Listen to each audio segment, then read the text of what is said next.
সময়ে তারা নেশা করে হই হই হুল্লোড় করে বক্স বাজিয়ে নাচ গান করে?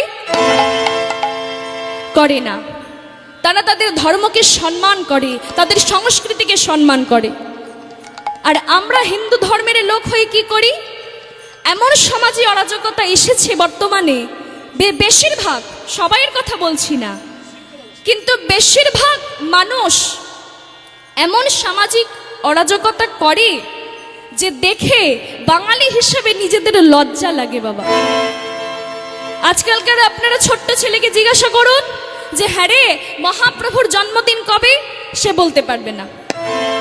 কিন্তু তাকে জিজ্ঞাসা করুন হ্যাঁ রে যীশু খ্রিস্টের জন্মদিন কবে, বলে দেবে 25শে ডিসেম্বর। তো 25শে ডিসেম্বরের এক সপ্তাহ আগে থাকতে আমাদের বাড়িতে কেক এনে ভর্তি হয়ে যায়, আমরা সেলিব্রেট করি সেই দিনটা।